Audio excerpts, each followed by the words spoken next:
problem 5, notice that we skipped problem 4, asks us to explain why the absolute value of 3x minus 7 has to be greater than or equal to negative 4, has all real solutions, and why the absolute value of 3x minus 7 is less than or equal to negative 4 has no solutions. So one of the things that we notice is that this equal sign says negative 4. Absolute value can never be equal to negative 4, so we know that the equal to portion isn't going to be helpful in this case. So if we have 3x minus 7 has to be greater than negative 4, and we put that on a number line, then what we see is that the 3x minus 7 has to be farther away from 0 than negative 4 and positive 4. So that's going to go on and on forever in two different directions. As far as being less than negative 4, that would be that information in here. So let's go ahead and try it that way. If the absolute value of 3x minus 7 has to be less than or equal to negative 4, we're going to split that into 2. So 3x minus 7 is less than or equal to negative 4. 3x minus 7 is greater than or equal to positive 4.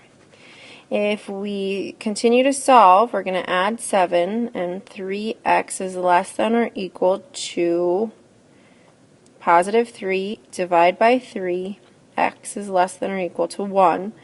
If I plug that back into my original, I get 3 times 1 minus 7 should be less than or equal to negative 4.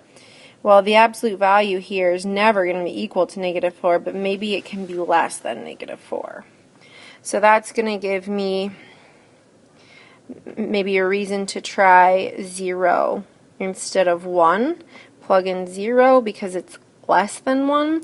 So that gives me negative 7 is less than negative 4. Well, the absolute value of negative 7 is positive 7, and that can't be less than 4. So this is not a solution. Let's try this one here. 3x is greater than 11. X is greater than 11 thirds. So if x has to be greater than 11 thirds, which is 3 and 2 thirds, let's just change that into 4, and we'll test 4. So 3 times 4 minus 7 is less than or equal to negative 4. So that's saying 12 minus 7 is less than or equal to negative 4. The absolute value of 5 cannot equal negative 4, and 5 is certainly not less than negative 4. So we know that this is also not a valid solution. This makes sense, because if we have negative 4, we can't have anything that's going to be smaller than negative 4, because the closest you can get to 0, the smallest distance from 0 is 0. Negative 4 can't be closer to 0 than 0 is to itself, so it wouldn't really make sense.